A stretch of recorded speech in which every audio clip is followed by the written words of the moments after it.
my shoes, world on my shoulders, a heart full of blues out in the dirt, down in the dirt.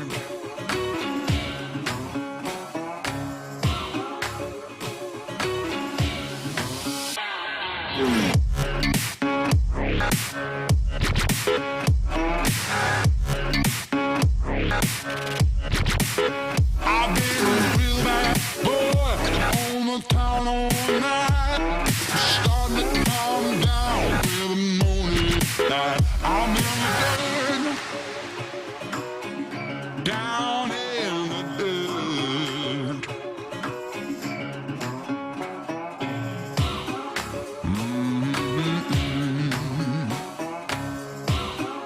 Been real bad.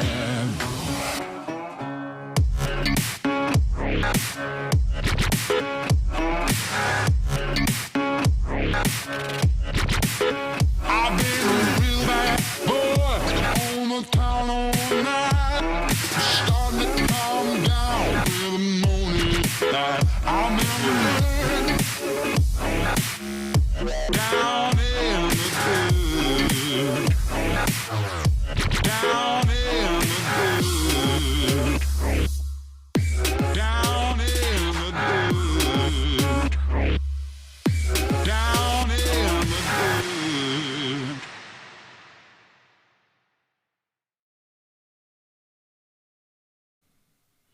All right, we are live here on this Thursday morning for us. It may be afternoon, evening for you. Not really sure. Depends on where you're at. This is a new time for us, so let me know how this time works for you. We're always trying to find a time that works best for everybody, but, you know, we've got guests all around the world with different needs, and so we're always experimenting with times just to see what's best for everybody. And I am glad to be live. Man, it's been a long week. Hopefully it's been a better week for you. I apologize for those that have been following along to the content that we've been putting out, because I didn't get a video out to you this week. And I didn't get a video out to you this week for a very good reason. We had one shot. We had one edited.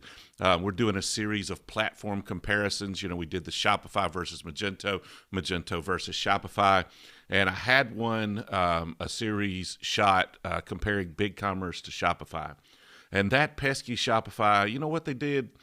They went out and they released a bunch of new features over the last several months to a year that just made half of what I put into that video not relevant. And so we want to make sure we're putting out accurate content. That's why we fact check everything as best we can. And we found out that some of that information we were given wasn't accurate. So we didn't put the video out. I've got to go rewrite that, reshoot that. We'll get that out to you as soon as possible. I'll probably put out something else next week. And then we'll get around to that platform comparison in 2 weeks. But I appreciate everybody watching. I appreciate everybody jumping in here and joining us on the live stream. Looks like we've got quite a bit of activity going on over on LinkedIn already. Rob is in the chat telling me that this time is good for him. Dimitri saying, let's do it. So thank y'all for joining us. I appreciate it. I'm going to fix myself a drink real quick, and then we're going to get right into the topic du jour. I've got a bottle really starting to get the shelves filled out in the back. I've forced myself, once we get to about half a bottle, I have to move to another bottle. So I bought a couple of more. We're starting to get those filled out. I hate for those to be empty. I've got a bottle here of Old Elk, and Old Elk is a blended straight bourbon whiskey. I believe it's a new distillery out of Fort Collins, Colorado, I believe, something like that.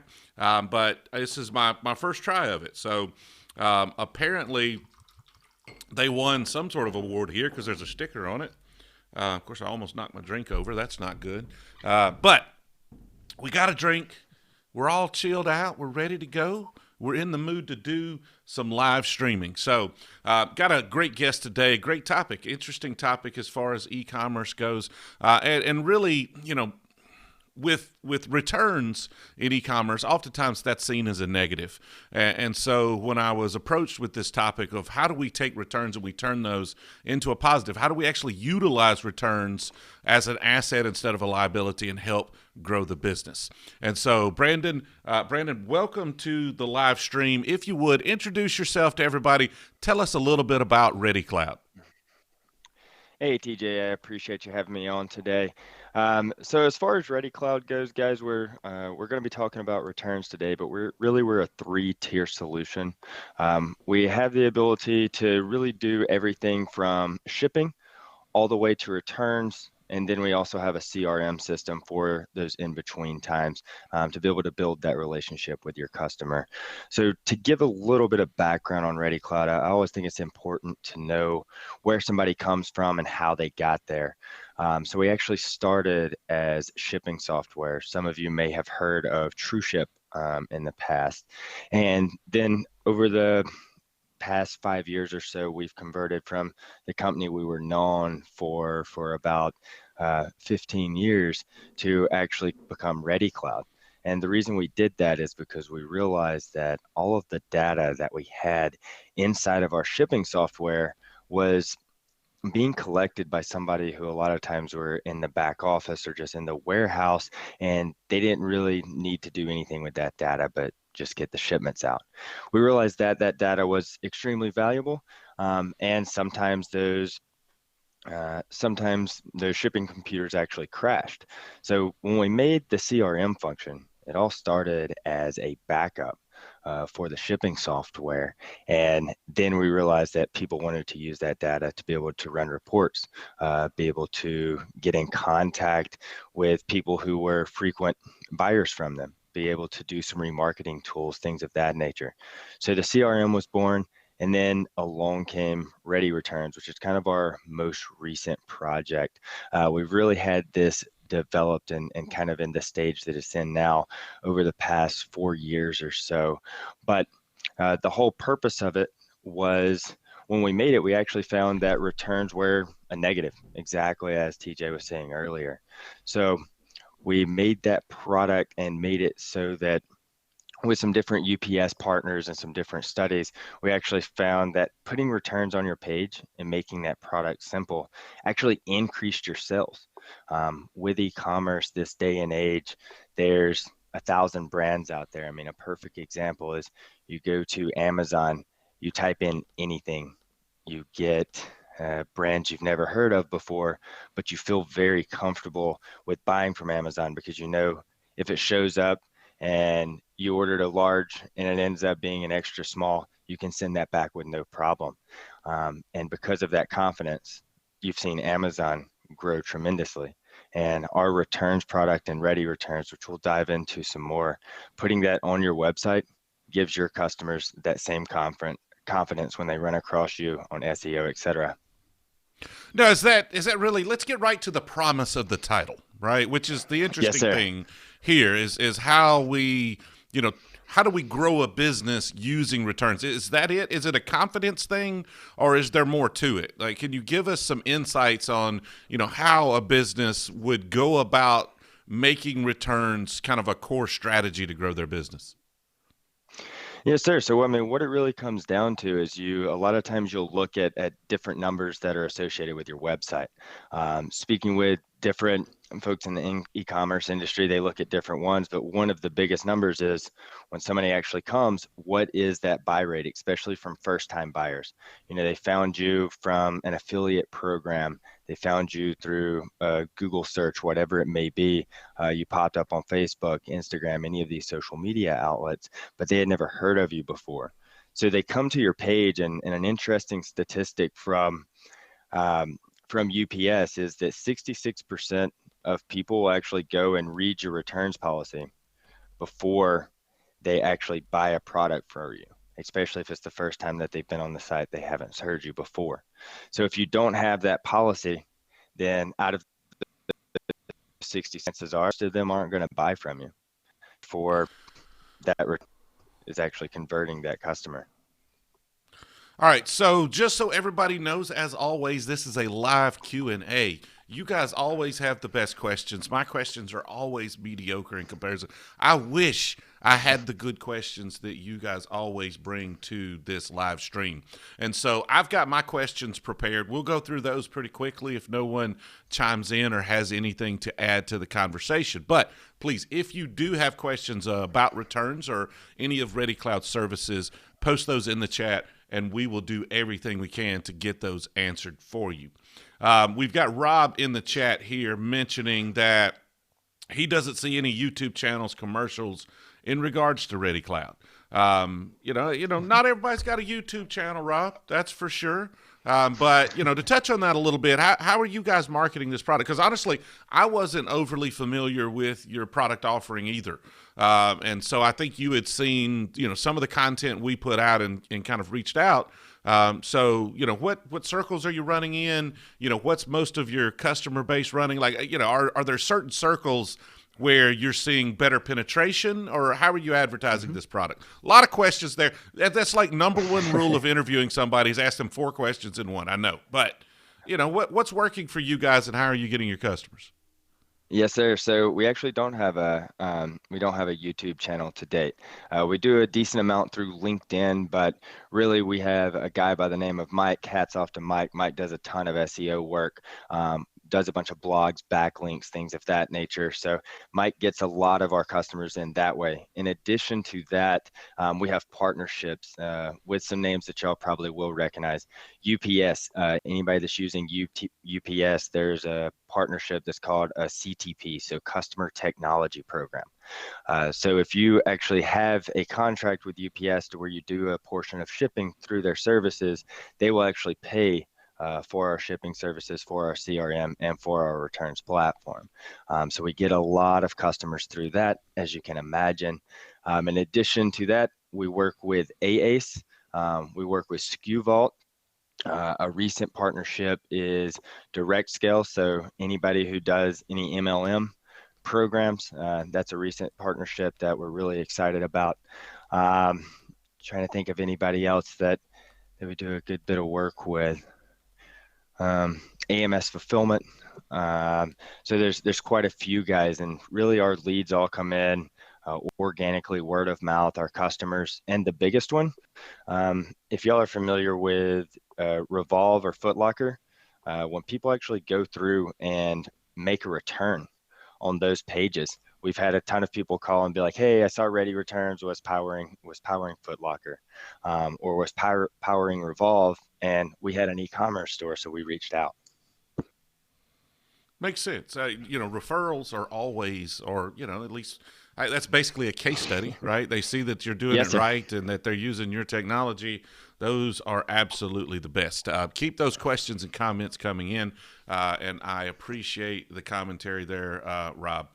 So let's see. What's considered best practices around accepting returns? Are there general guidelines for what everybody should be doing in regards to accepting returns from their website? Yes, sir. So it's going to be a case-by-case basis, and I'll break that down. For example, if you're in the fashion industry, everybody's body's different. Your medium and somebody else's medium is going to fit a little bit different. So giving people the flexibility of knowing that they can get that product in and then exchange it or return it without having to pay for it. Looking at some recent UPS studies that are as of, I believe it was November or December of last year, they actually found that free returns was by far the number one leading component of returns.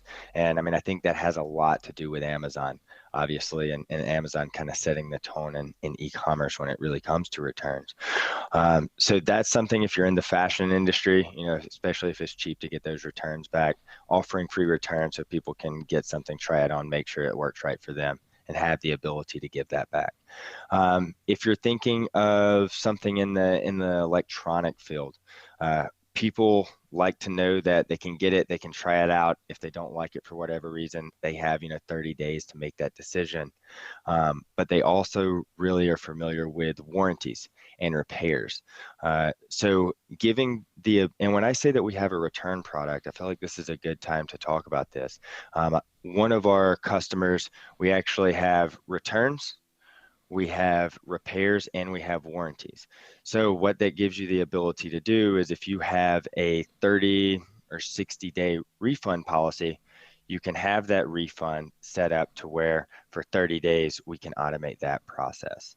After 30 days, you don't have the ability to refund it, but up to a year, you may actually have a warranty, and we can do that through the same portal. And then for eternity, you'll actually have repair set up there as well, and that continued support.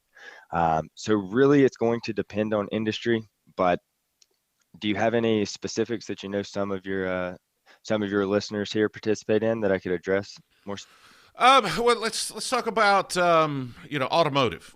We do a lot of automotive, Okay. so I'm always interested in that. Yes, sir. Those products are difficult to return, and Yeah. so one of my questions that I've got here, what about products that are difficult to return? Like how do you handle that? If you ship a car part that weighs 50 pounds across the country, well, that's oftentimes cost prohibitive just to get it back.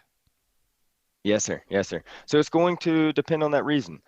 If it's something that's damaged, for automotive parts, a lot of times if they get a picture of it based off of their supplier and who they're getting it from, if they get a picture of it and they can tell from that picture that it's damaged, you're going to ship it back. They're just going to toss it. Then a lot of times what they'll do is they'll just have it set up to where they'll require some photos. They'll look at those photos and they'll actually reach out to the customer and say, "Hey, don't send that back." We refer to that as an RMA process. It's a little bit different than the typical RMA process, but essentially it doesn't just print out a label.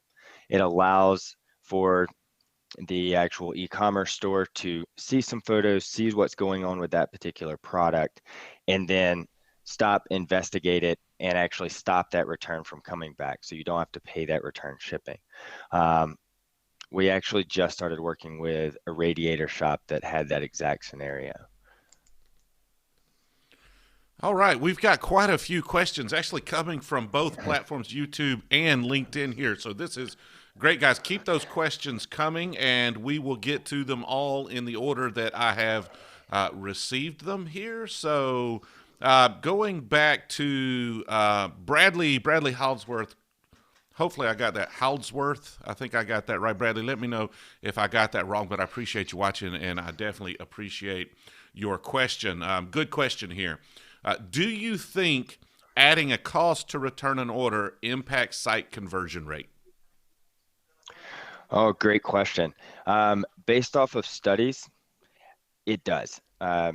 It does affect that conversion rate if I'm just being extremely forward with you there.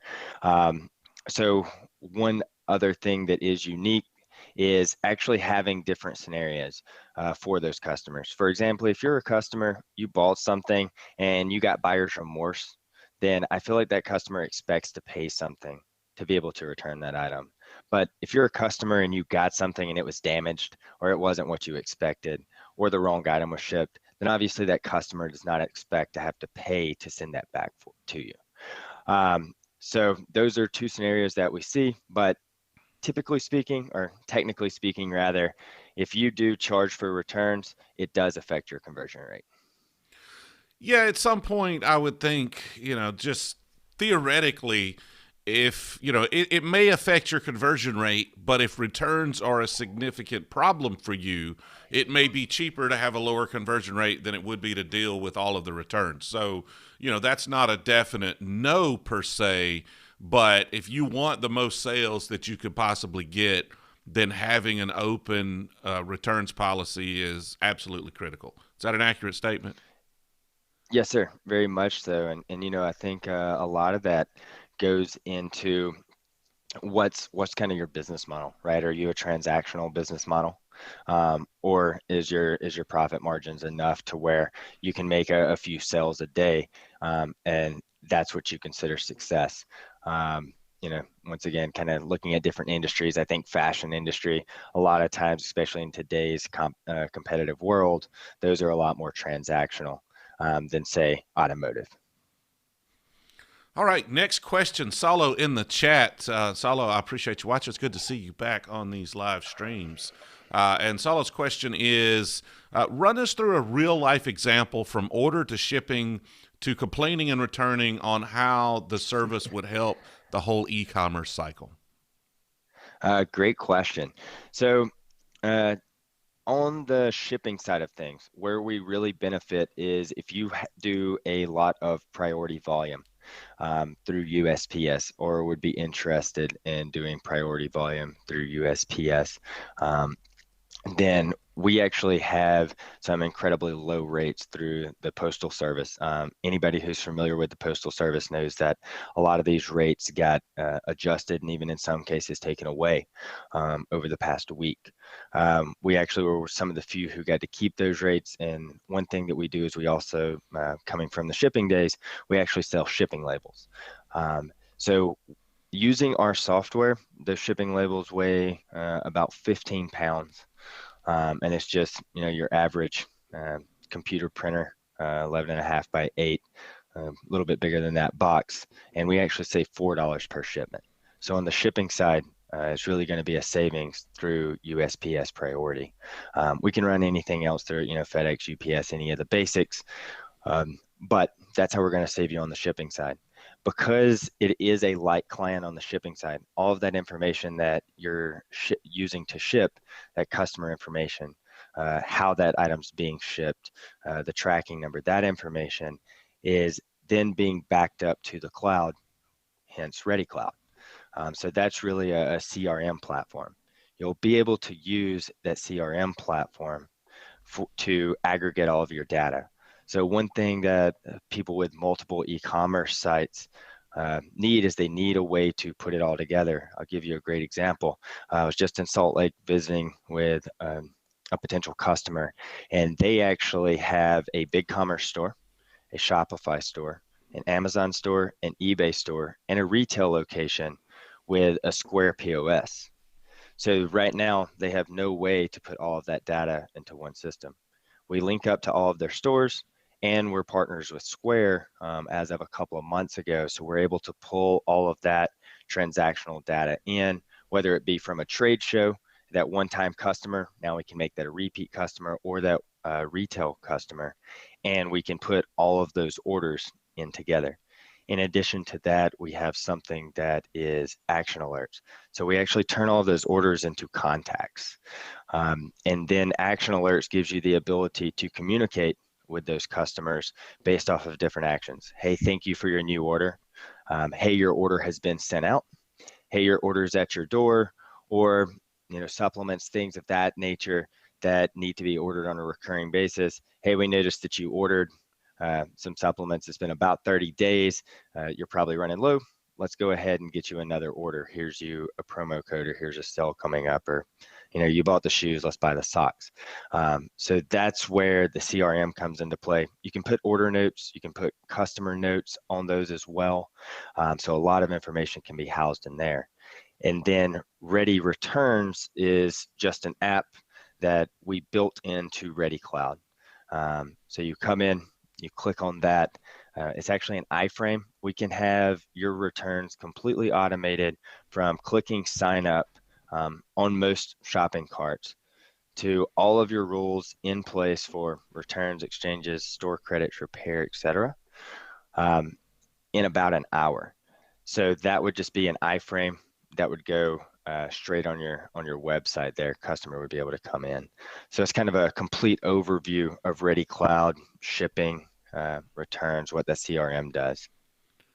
Yeah, we've got quite a few questions coming in. Keep them flooding in, guys. We will get to each and every one of these questions. I appreciate everybody watching, and I appreciate the questions. Again, you ask much better questions than I do, so it wouldn't be the same without you.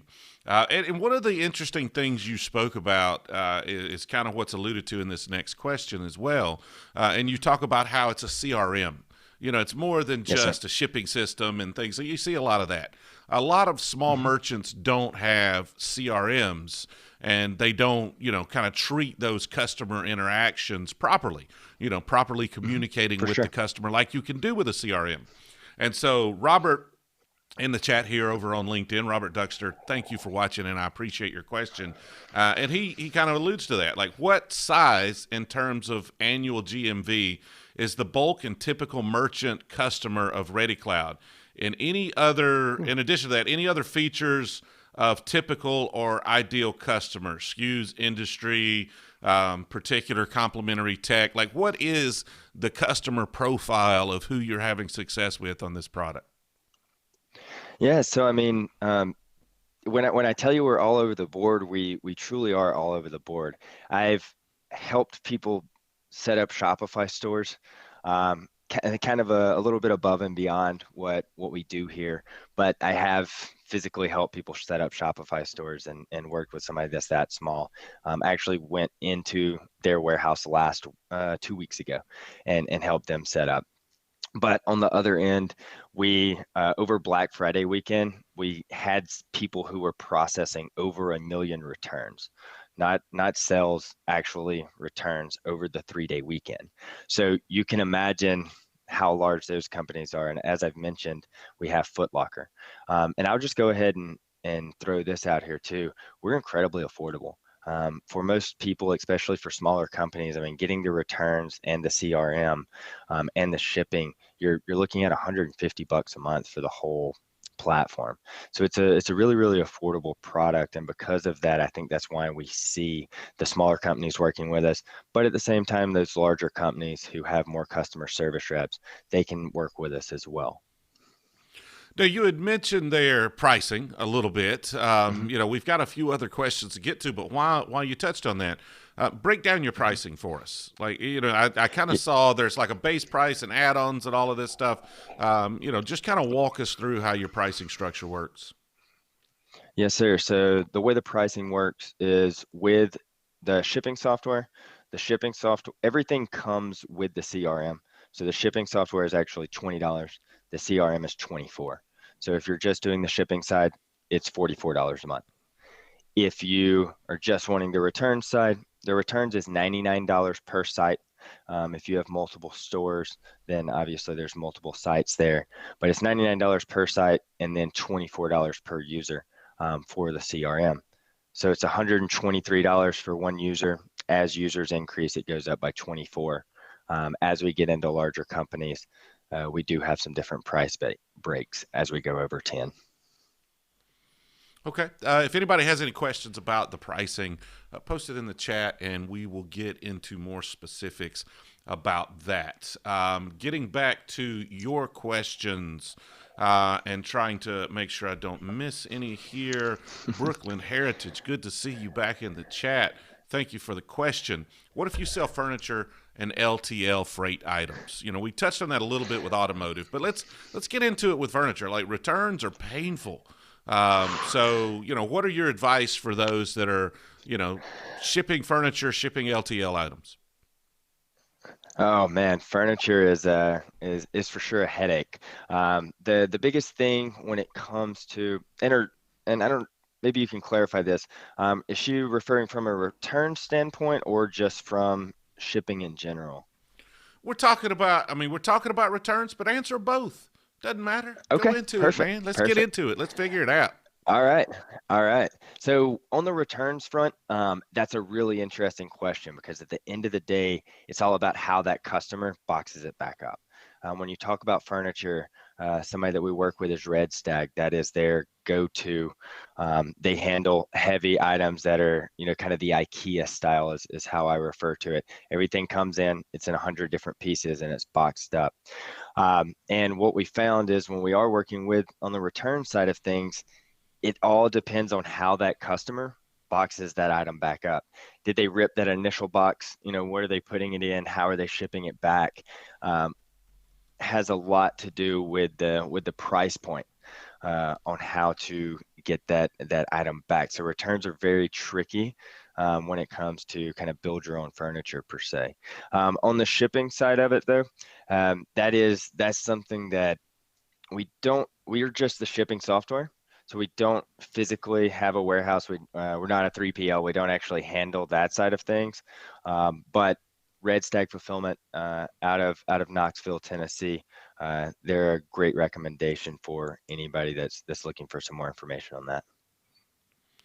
All right, hopefully we got that question answered. If you want more clarification, you want us to go deeper in any particular area, Brooklyn Heritage, just let me know in the chat, and we will be sure to do that. Just going through here, Rob over on LinkedIn asks, are there a lot of products thrown away? Are they restocked?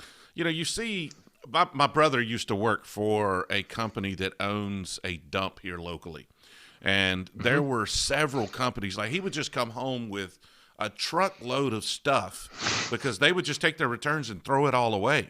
I want to say it was Walmart or Sears or somebody was just throwing away most of their returns in that dump, and he would just come home with tools and barbecue grills and Lord knows what else. And so what are you seeing? Obviously, with a smaller merchant, they're more likely, I would think, to restock it. But across the industry, what are you seeing on how businesses handle that returned merchandise? So for the most part, unless it's damaged, I still think it's going to be restocked. When you get into some of these super merchants, they're definitely going to be more likely to be able to package that up and then hopefully sell it off at an auction of some kind. That's kind of just a bunch of random returns, essentially. Lowe's and Home Depot are two people who are notorious for doing that. And then drop shippers. A lot of time, drop shippers will actually discard this and put it into liquidation and hope they can just kind of get what it is, because by the time they drop ship it from China or wherever it may be, it gets to the States, that customer wants to return it. Well, to send something back that, especially if it's a cheaper product, to China as opposed to just their returns warehouse, then that gets rather expensive. So drop shippers, I would say, are very likely to liquidate. Some of the larger brands, as I said, Home Depot, Lowe's, they've been known to do it quite a bit. But outside of that, and it being something that, trying to think of a specific scenario. For example, clothing that's meant for a specific purpose, waders. This is something that came up with waders, and why we actually made that RMA return process. He said, hey, if there's a hole in the waders, that wader is now pointless to us. There's no reason to send it back. We can't restock it. We can't liquidate it because it's still going to leak. So it's all going to depend on the individual product. Makes sense. And I didn't do this at the start of the show. They'll probably be mad at me, but none of you people were watching at the start of this live stream anyway. But as always, this live stream is brought to you by Mage Mojo. It costs a hell of a lot of money to put this kind of thing on. We've got a lot of equipment because I just buy way too fancy with the equipment here. We're overdoing it. I know people with much more successful live streams doing it from their phone, but I can do this, and it makes me happy because of sponsors like Mage Mojo. Hosting sucks. Hosting Magento sucks even more. You don't want to deal with that, man. Go find you a partner like Mage Mojo that knows what they're doing. They've got incredible auto scaling, all sorts of fancy things that I don't care about because I don't want to worry about hosting. I want to go to sleep at night, and I want to wake up in the morning knowing that my customers' websites are working. And that's why Mage Mojo is an excellent choice. So check them out. Go over Mage Mojo, MageMojo.com, and thank them for sponsoring the live stream if you feel like we're providing any value whatsoever. Got a lot of questions coming in the chat, guys. We've been going for about 34 minutes here. We're going to get through all of these questions. Keep them coming. I did get a clarification from Brooklyn Heritage about the Okay. question there, and I think it's an important clarification, and I want to make sure we Okay. touch on that before we move on to the next question. And Brooklyn Heritage mentions that our answer didn't really address the cost and economy of free returns for Okay. expensive items. So what if they specifically mentioned, what if you have $5,000 white glove delivery furniture? Like you send somebody to the house, deliver it, set it up in the living room, and then 3 days later they're like, I don't want it anymore. So it's $300 to $500 to ship stuff to them. How do you handle the economy of being able to return that for free? Hopefully you have large margins on something like that. We work with a few different customers who have like large kitchen appliances, and they actually have to schedule. I'm assuming would be a very similar product to exactly what she's saying, and they have to schedule a FedEx pickup. And then if it's over a certain weight, it gets rather expensive because they're not just going to send one guy out to be able to do that. Now you have to have a couple of workers. So the best practices on that is really just to have that kind of built into the margins, as much as I hate to say it, because there's not a way around that to do an affordable return. I mean, those type of items, that pool tables, even rugs to some extent, I've seen those be a real big pain. Um, but if it's just a customer that changed their mind, um, I feel like it's very common practice to make that customer pay for that return, or at least a portion of that return, so that it's not a negative in your business. I feel like you've got a better shot too of justifying the cost of that return if you have white glove service, because someone For sure. literally walked that into the door and set it up and made sure it was in good shape when it arrived. A little harder if it Hmm. just comes in a box on a truck. For sure. But if you go that far with white glove service, I think it's fair to charge a fee for that return. Now, it may ultimately affect your business. You have to figure out, is that the negative worth the positive?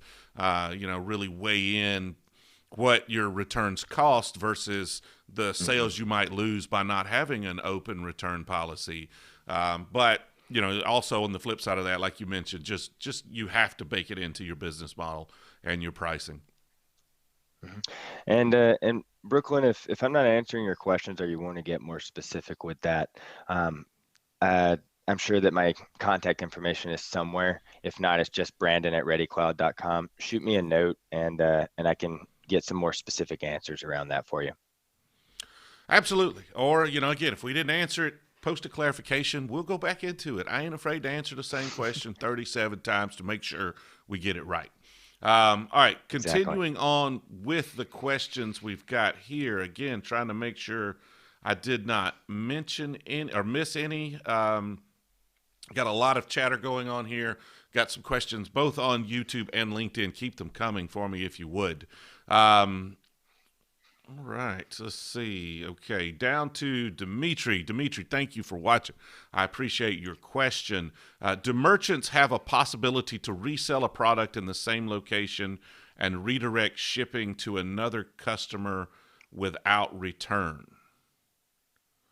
Um, okay, I'm trying to make sure I understand that question, Dimitri. Do merchants have a possibility to resell a product in the same location and redirect shipping to another customer without return? Does that question, do you understand exactly what Dimitri's asking for there? Yes, sir, I believe so. I believe Okay, what he's there you go. asking is he's saying if a customer gets a product and then that customer wants to return that product, is there a way to, and somebody else has ordered that product, is there a way to take the product from customer A, not send it back to the warehouse and send it to customer B? Oh, smart. Yes, great question. That's very interesting. That I wasn't quite getting that. But that is kind of crazy. Like I've never seen any scenario like that. Can you do it? No, sir. Actually, there's not a way to do that, because essentially what you would have to do is you would have to intercept that package somewhere, change that shipping label out, and then put it back. Um, you could get it into the warehouse, obviously, and then ship it back out, but there's no way to intercept packages mid-return, because I'm you gonna also I'm gonna want put a to check. hypothetical on this though. I'm gonna put a hypothetical on Okay. this.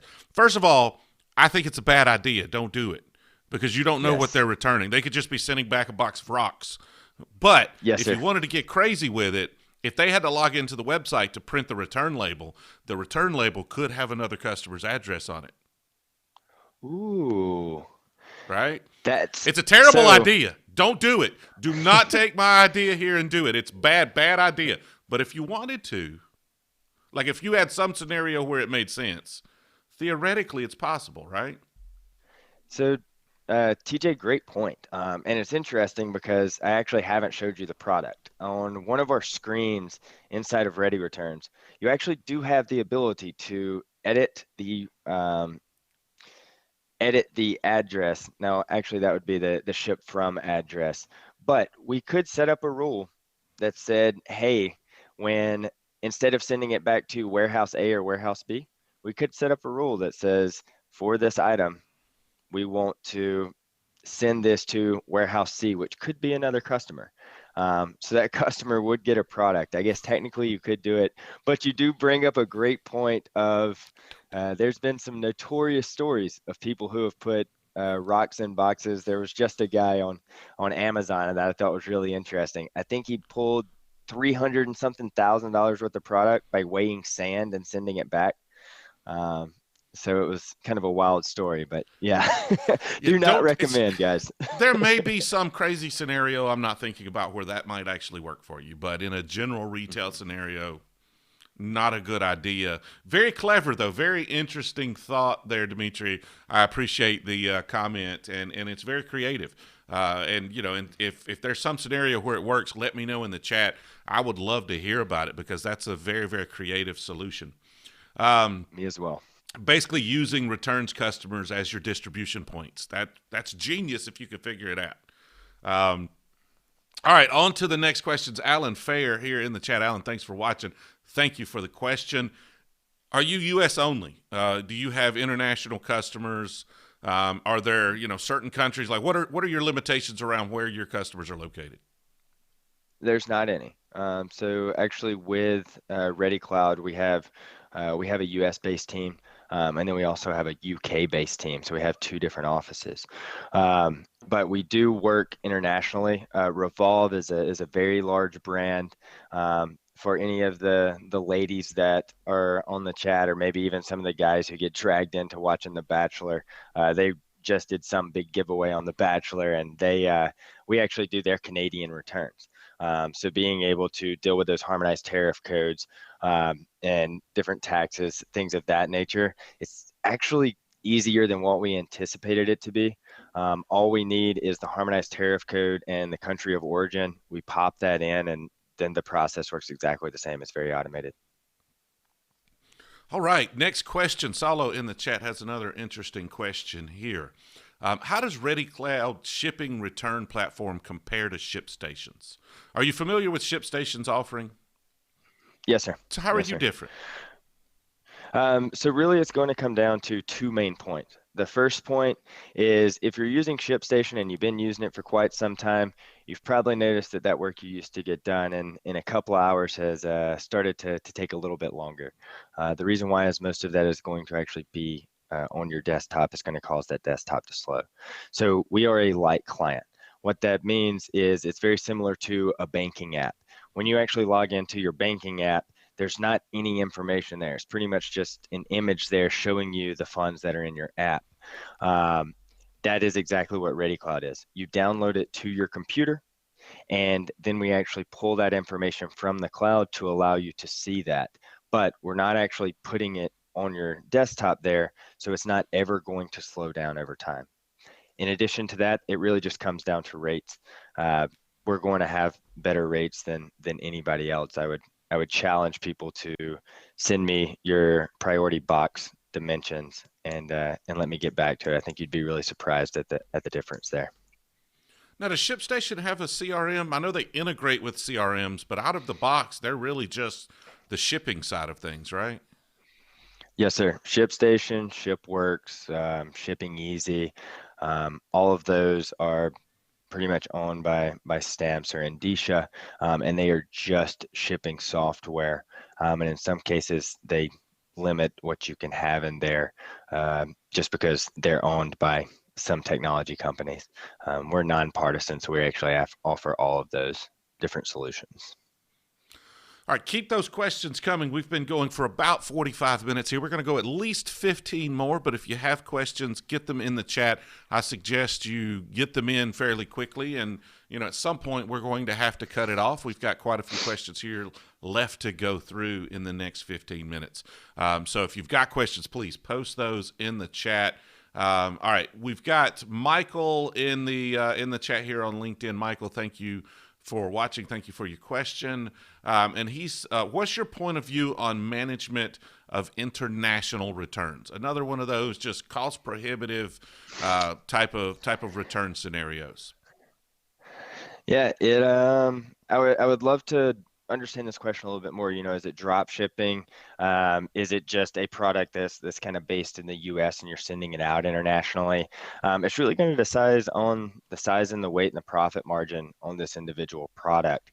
Because if you're sending a pair of sunglasses that costs $10 internationally, they're probably doubling that cost in just shipping. And by the time you get that back, now you've taken a $10 loss. So a lot of it is going to be more specific based and more around what you're shipping and what that margin looks like. A lot of times people just say, hey, keep it, if it's damaged, we'll send you another one, because that cost coming back into the States gets rather expensive. Well, we've got Rob here in the chat commenting on my bottle of Old Elk right here. It's pretty good. I feel like I need a whiskey sponsor. If anybody has any contacts at Buffalo Trace, maybe we could get, some Blantons or some Pappies in here. I don't know. I keep trying to find Pappies. You're not going to find. I'm not going to pay $3,000 for a bottle of whiskey. Blantons is not that expensive, but around here you just can't find it. It comes in on Tuesdays. So if anybody out there has any hookup on a bottle of Blantons, let me know. I'd be happy to pay for it. I would love to. This is pretty good, but I would like to get some really good whiskey in here. But if you get a chance, I recommend you try the Old Elk. It's not bad. It's a little pricey. I mean, it's not like cheap whiskey prices. It's, kind of in that craft whiskey price range, which, is a little pricey, but not really expensive. Okay, continuing going through the questions here. We've got several pouring in, just bouncing back and forth between LinkedIn and YouTube. We've got one more here on YouTube I'm going to get to, and then we'll get back to the others on LinkedIn. Adam, appreciate your question. Thank you for watching. Adam says he's interested in learning more about development options available for your CRM. Are there APIs available for developers accessing the data? Could you give us a little bit of info around what your capabilities are there?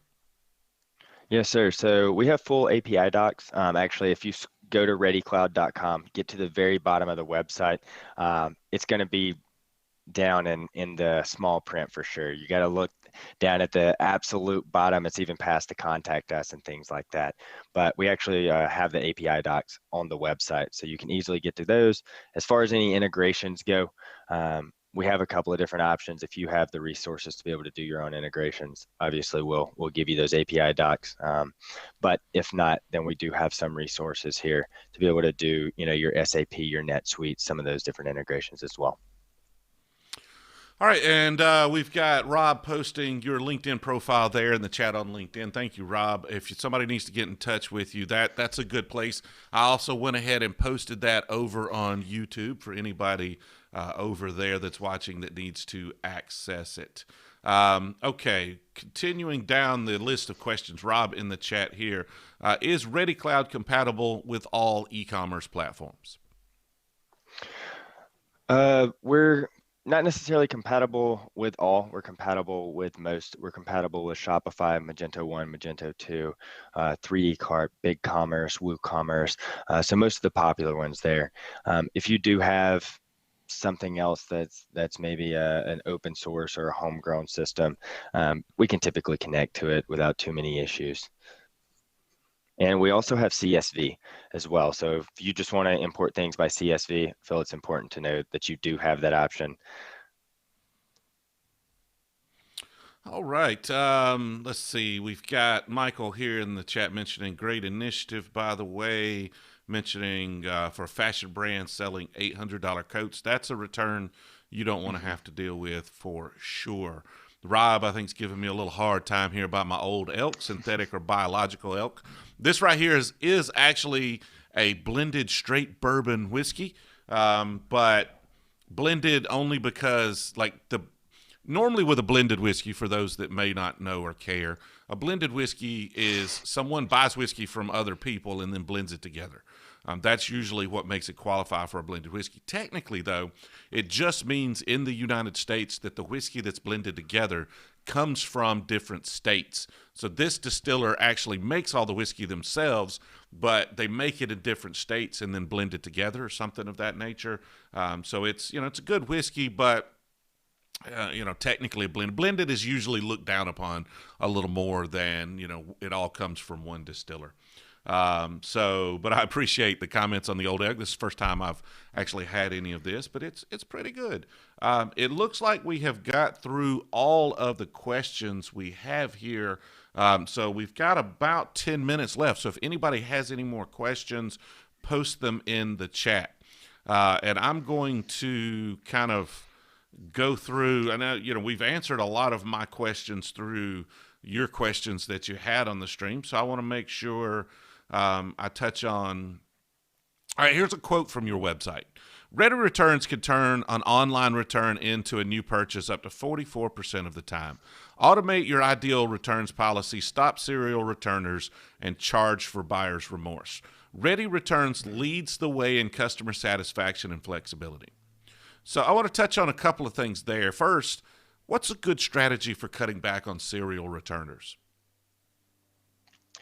So in our system, we can actually block them.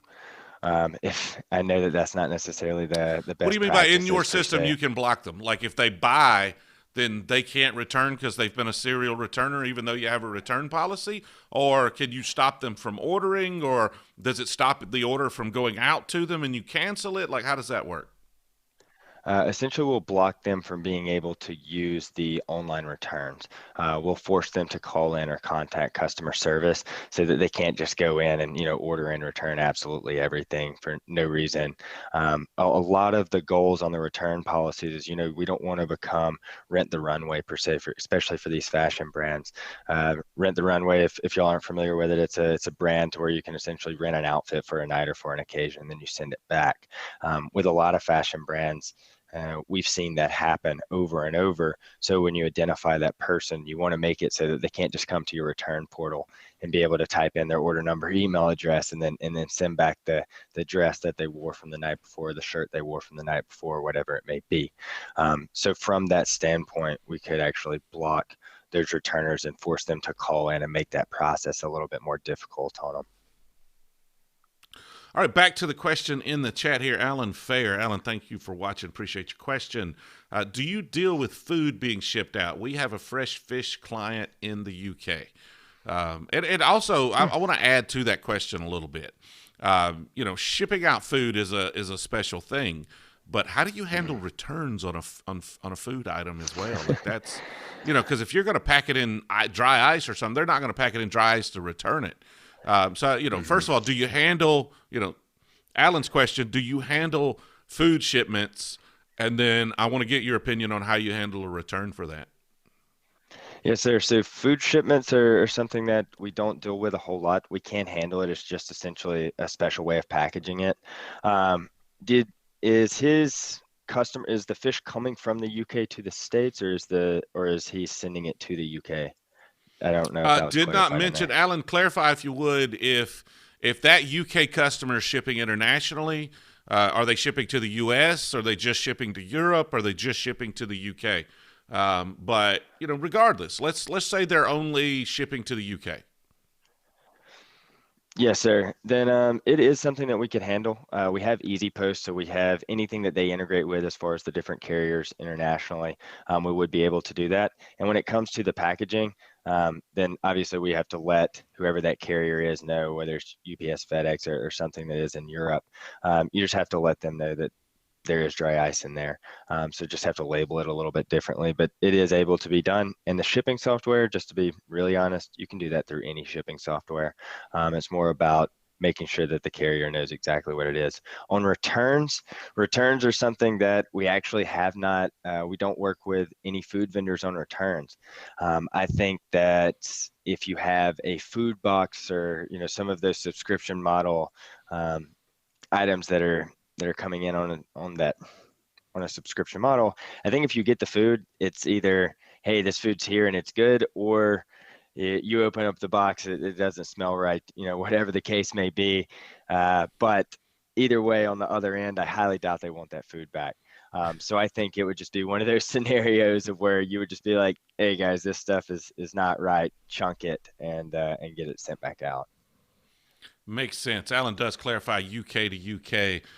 So hopefully we got your question answered there. And thank you for making me crave fish and chips for lunch today. I'm going to have to go figure out. May have to go down to the Irish Bread Pub here locally and see if I can get some fish and chips.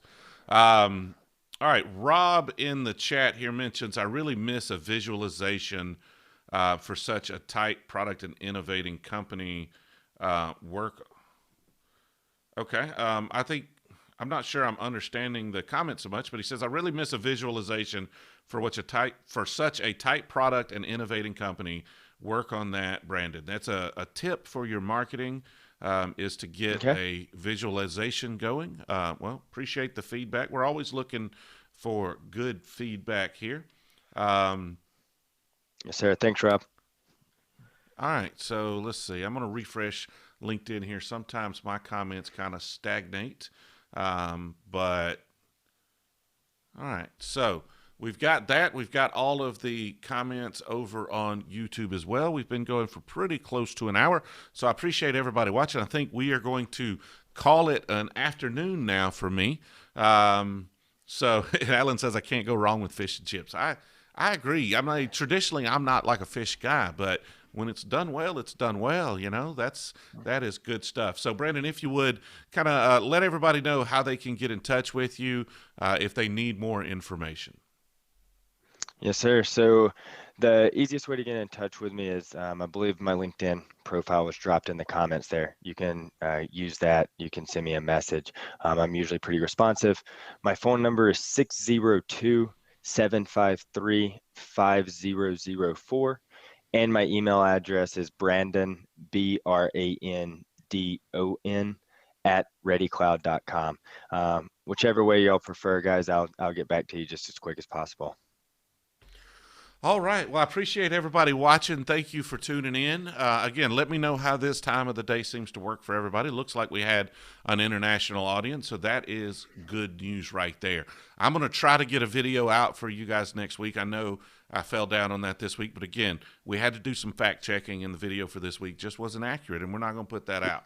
So I would rather not put a video out than put out something that is inaccurate, but we'll be back to our regularly scheduled posts next week. I've got some really interesting streams. Not that this wasn't interesting. This was interesting, but we're doing something different for the next 3 streams. I'm going to have a couple of merchants, next week, and then in 3 weeks, I'm going to have actual merchants on the stream. If you're a merchant and you want to stream and you're watching these, let me know. I'd love to talk to you. We could just talk about whatever. Don't really matter. Whatever problem you're having as a merchant, your successes, your failures, whatever you want to talk about, I'm completely open to that. We're just trying to bring as much value as we possibly can with this content. And how do we know how to bring value to merchants unless we're talking to merchants? And so we've got that. We've also got another stream scheduled in between there where we're going to talk about, some international issues, how China is just whipping our ass when it comes to the tech behind e-commerce and bridging the gap between physical retail and online. And both of those are a little different. All 3 of those are a little different streams for us. They're a little more, talking to merchants are a little more hypothetical and not so much kind of explaining the product or a product. We are... we're trying to get to where Rob mentions announcing the streams. The problem with LinkedIn is we can't schedule the stream ahead of time on LinkedIn, so we're scheduling them on YouTube. We do post them on YouTube so that you can see them as soon as we've got them confirmed. And we're 3 weeks ahead right now, so we're building out the schedule to try to promote and announce those. So I appreciate everybody watching. Again, this live stream is brought to you by Mage Mojo. If you need Magento hosting, call them. You don't want to do it yourself. It just sucks. Don't even try. Find somebody that knows what they're doing. Rely on them. Submit a support ticket if you have issues. Don't deal with all of that garbage yourself. Tell them I sent you. Ask them about horizontal auto scaling or whatever god-awful nonsense you want to know about hosting. Give them a holler. I hate hosting, and that's why I rely on partners like Mage Mojo to do it for us. So I will see you guys next week. Again, thank you for watching. And look forward to seeing you on the next few streams.